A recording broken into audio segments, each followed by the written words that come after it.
Hey y'all, we're going to be exploring a movement today that is really important for walking and other daily life activities, but which you may not get enough of in your day-to-day movement.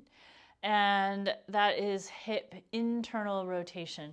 So that is a movement where your thigh bone is rotating towards the midline. Your inner thigh seam is wrapping around the back of the leg. The outer thigh seam is wrapping around towards the front.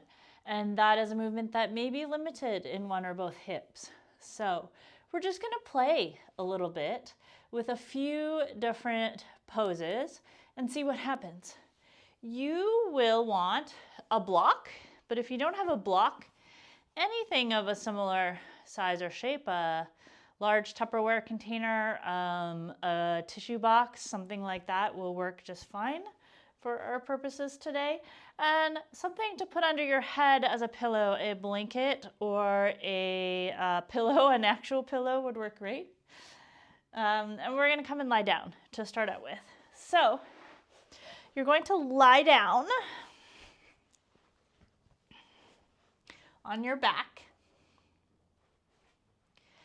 And you're going to take a few breaths just to settle onto the ground. Knees bent. Feeling into where you want to place your feet relative to your sitting bones. So if you get too close, things get really compressed and around the knees, the hips, and the low back. As we step too far away, you're going to start to feel unsupported and maybe even uncomfortable. So you're going to find that happy medium here with the feet. Taking a few breaths here just to feel your breath coming into your body. Noticing where you can relax to the support of the earth as you breathe out.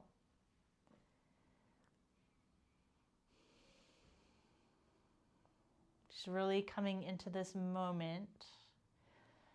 And while you're here, notice how you feel. So any parts of your body that are getting your attention right now, where it might feel like you're less connected to the floor or where it's maybe a little harder to relax to start out with. And that's all good. We're just noticing, just taking a baseline. As well as whatever else you notice about how you're feeling here physically or mentally or both.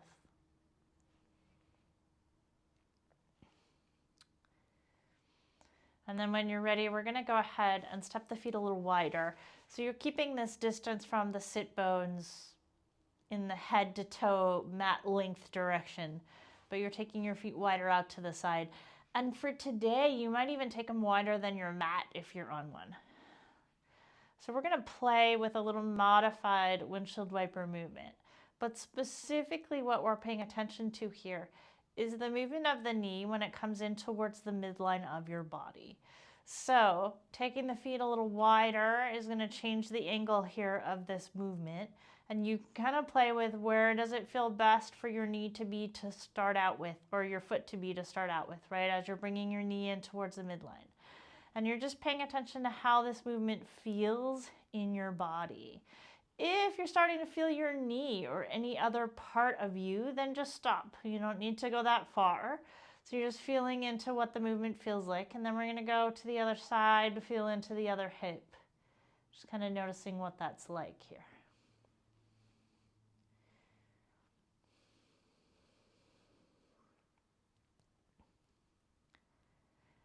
You're particularly paying attention to this part of the movement.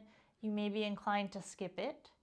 You may be inclined to do something else rather than just to bring the knee towards the floor here. So maybe there's some movement happening up in the pelvis, the ribs, anything like that. You're just going to see if you can feel what this feels like. No need to push the range of motion anywhere it doesn't want to go, right? We're just checking in. So you're getting to know what this movement feels like in this pose, right? And then we're going to bring the feet back in towards each other. We're going to bring the knees up. You're going to take your block or your other block-like object. You're going to place it between your thighs up close to the knees and whatever width feels good.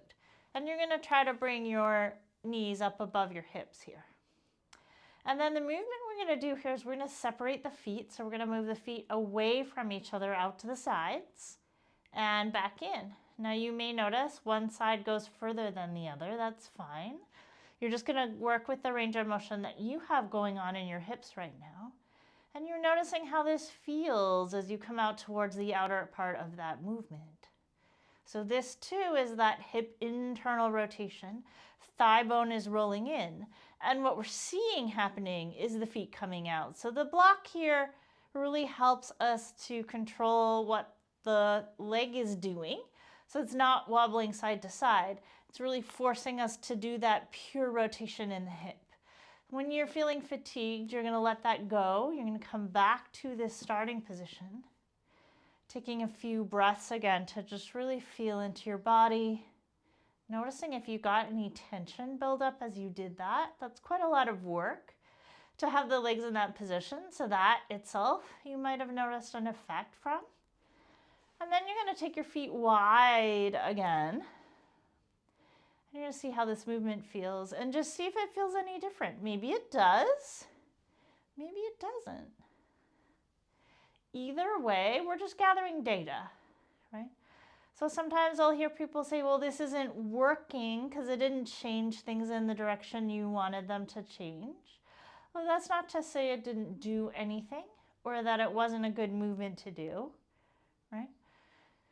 So we're collecting data no matter what. We're just noticing how this movement feels. And then we're going to bring one leg in.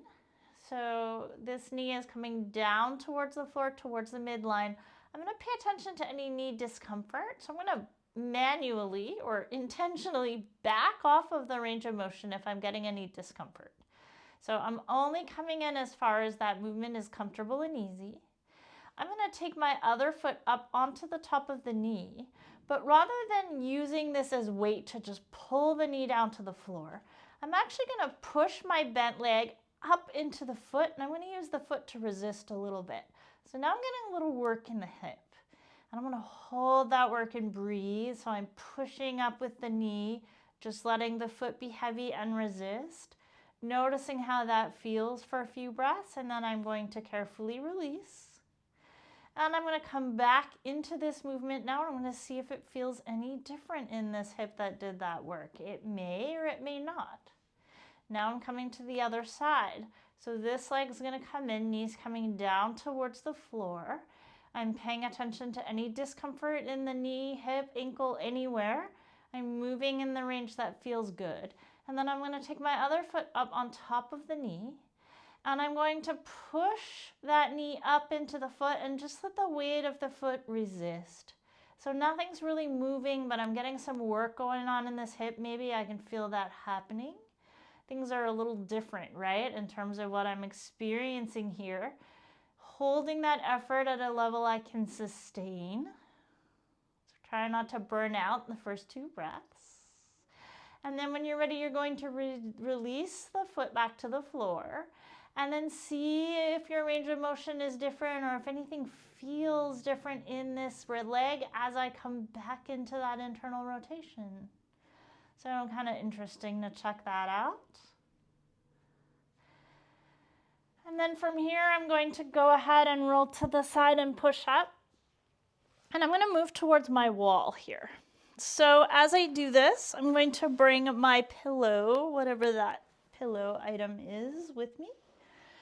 And I'm going to lie down, and the goal here is to lie on one side and to have my top foot on the wall, more or less around the height of my hip, and to have my head supported here so that I can just comfortably lie on my side. Now, this bottom leg is bent, and I'm going to see if I can bring it back so that my knee is below the straight leg knee. And the foot goes back behind me. And then I'm going to see if I can find my hips stacked so that my top hip is rolled up on top of the bottom hip. I'm going to hold this position for a few breaths, just feeling the solidity of this foot on the wall, seeing where any extra tension can let go. And then I'm going to try to hold this position and press the pinky toe edge of my bottom foot into the floor. So you may feel that knee wants to lift up. Pinky toe edge of the foot is pushing down. I'm still breathing. And I'm noticing what else in my body wants to help. I'm seeing if I can just keep everything soft and get a little bit of work happening in that bottom leg. It may feel weak. It may feel like not a lot of work is happening. That's okay. So I'm just going to notice what I notice, holding and breathing. And then I'm going to release. Normally I try not to turn my back to the camera. However, this is where my wall is. So I'm going to work with this wall. I'm mic'd up, so hopefully you'll be able to hear me. I'm going to turn my back. I'm going to take my other foot onto the wall about at hip height. I'm going to support my head. And then this bottom leg is bent. I'm going to see if I can line the knees up and the hips up and have this bottom foot come back behind me. So now I'm going to take a few breaths and just feel into this place. I'm going to see if I can just be here, letting my body relax where it can while I'm still maintaining this position. Solid through the foot as though I'm standing on the wall. And then I'm going to see if I can push the pinky toe edge of this foot down. The knee may want to lift up. And I'm going to hold that work and I'm going to breathe. Now this side feels quite different for me, so the other side just feels weak. This side I've got some work, but it's a little bit intense and crampy feeling. So I'm going to be nice and easy with myself. I'm going to find an amount of work that I can sustain, holding and breathing. And then I'm going to release that work. And from here I'm going to press up. And I'm going to come back to my original position here. So one last final check-in, coming to lie on your back. And then we take a few breaths to settle in here and just feel, because that's important. Feeling into the position of your feet relative to your sitting bones, letting your body settle onto the ground. And then feet come out nice and wide. And I'm going to do one more check-in with this little windshield wiper movement, right? So I'm bringing the knee in. Just noticing how this movement feels now. Quite different for me. And then I'm going to come over to the other side. Noticing how that feels. So you may find the movement feels different. You may find that your range of motion has changed. You may find that it feels worse or that your range of motion hasn't changed that much, in which case it just means that the things that we did today are not the things that help you right now. That's okay. That's valuable information. No harm done. So this is an awareness practice, right? So we're building our knowledge and our felt sense of what's going on in the body. So once you've done a few of these, you can just take a few breaths to notice what you feel. Maybe there's a change in your perception of what's connected to the floor, of the kinds of sensations that are dominant in your body, of the way that your breath feels. So you're just going to tune into all those kinds of things. Just breathing and feeling. And then when you're ready, you can roll to one side and press up, taking your time before you go on with either the rest of your practice or the rest of your day. If you notice some change in how these movements feel, it might be helpful to practice little sequence like this from time to time, and to start to notice whether you're noticing change through time as you practice more regularly these types of movements, either within the practice itself or in how you feel walking and running and moving around the world. Have a lot of fun exploring that. I would love to hear in the comments if you have questions or what you noticed as you did this little practice. Thanks for practicing with me as always, and may we all be balanced and well. Thank you so much.